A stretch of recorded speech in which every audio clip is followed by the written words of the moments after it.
UCH. On the Africans in Kenya eases travel requirements for nearly all Africans. On the foreign scene, Trump moves to scrap dangerous and immoral diversity and inclusion schemes. In business, NLC demands power minister's resignation over grid collapse. And finally, in sport news, Borussia Dortmund sacks struggling coach Nuri Sahin.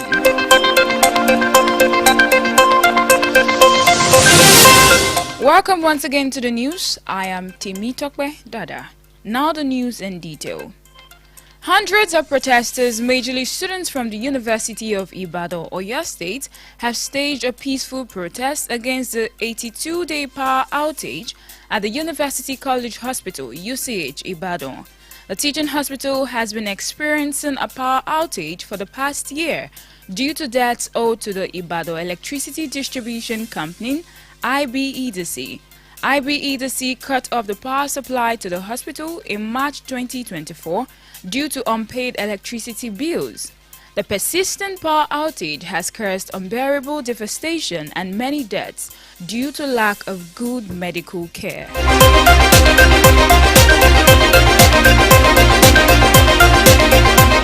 Also in the news this afternoon, the Amotekun Corps has mobilized over 2,000 personnel to flush out bandits and other criminals operating in forests in the southwest. The state commander of the Corps confirmed to newsmen on Tuesday that more men would soon be recruited to strengthen the southwest security network and enhance its operations against bandits, kidnappers and other hoodlums.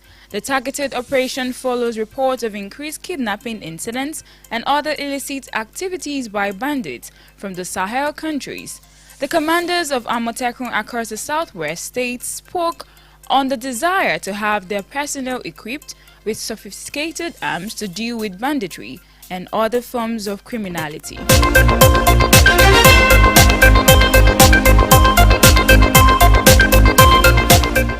And on the African news this afternoon, Kenya will allow citizens of nearly all African countries to visit without needing prior authorization, according to a new directive by the cabinet. Last year, Kenya introduced a visa-free policy that required most visitors to apply online for authorization before leaving their country. However, the introduction of the electronic travel authorization was criticized as a visa under another name. Meanwhile, on Tuesday, a cabinet statement said the ETA would be dropped for all African countries as an effort to promote regional integration and ease travel across the continent, except for Somalia and Libya due to security concerns.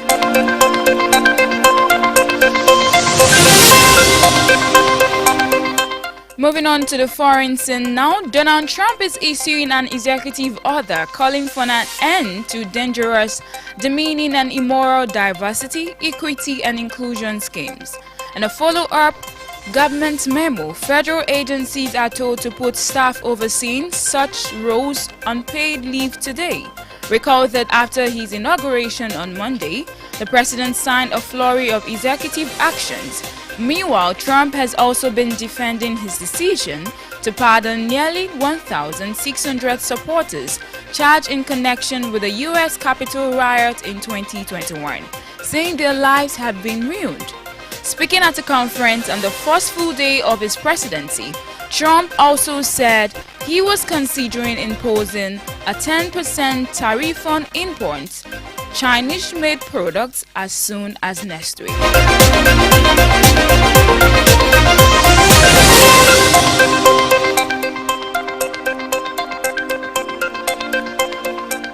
And on the news coming from South Korea will change the concrete barriers used for navigation at 9 airports across the country, following December's plane crash that killed 179 people. 7 airports will also have their runway safety areas adapted following a review of all South Korea's airports that was carried out after the crash, the deadliest in the country's history.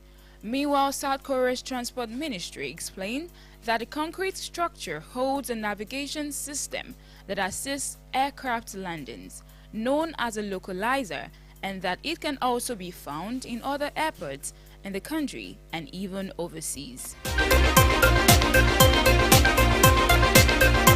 If you are just joining us, you are listening to the World News at Honor 103.5 FM Ibadan. Do not forget to follow us on other social media handles at Honor 103.5 FM, and you can also listen live on the Radio Garden app at Honor FM Ibadan.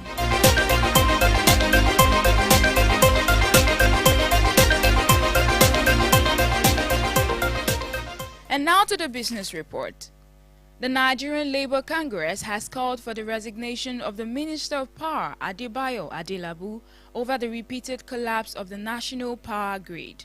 In a statement on Tuesday night by the NLC President, Joe Ajaero, the union expressed deep concern over the worsening state of Nigeria's electricity sector, which it described as being on the brink of total collapse.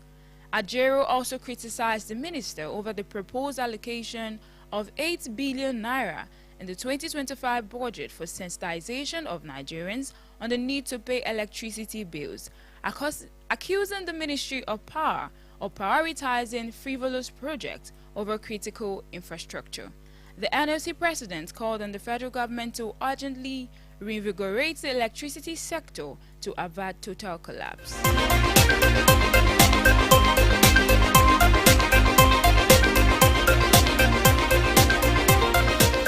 And on the entertainment scene this afternoon, famous American singer Justin Bieber has raised eyebrows after he unfollowed his wife, Hailey Bieber, on Instagram. Recall that the 30-year-old pop singer and his wife made headlines after they announced the arrival of their first child last year. However, Justin Bieber's fans are beginning to question his decisions, suspecting a possible divorce between the two.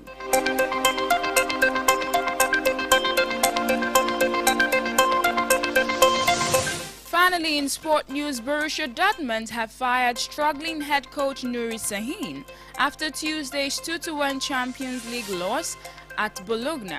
The team management, after reflecting over their recent loss, voiced out on Wednesday that they had lost faith in the young manager.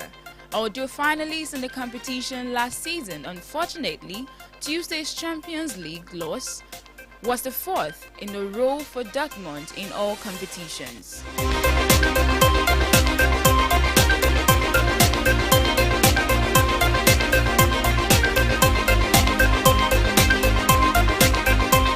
And that'll be all for now on the World News at noon on Honor 103.5 FM. Before we go, here is a recap of the major stories. On the national news this afternoon, we informed you that hundreds of protesters, majorly students from the University of Ibadan, have staged a peaceful protest against the 82-day power outage at UCH Ibadan. On the African news, Kenya has eased travel requirements for nearly all Africans. On the foreign scene, Trump has moved to scrap dangerous and immoral diversity and inclusion schemes. While in business, NLC has demanded the power minister's resignation over grid collapse. And in sport news, Borussia Dortmund has sacked struggling coach Nuri Sahin. For eyewitness reports, news mentions, and news commercials, contact the Honor FM newsroom at 0817-675-5555 or 0913-600-1035. You can also visit our website at www.honorfm1035.net for more information. The news is compiled and edited by Anulu Akpo Ijowu. I am Timi Tokbedada. Thanks for listening. And that was the news on Honor 103.5.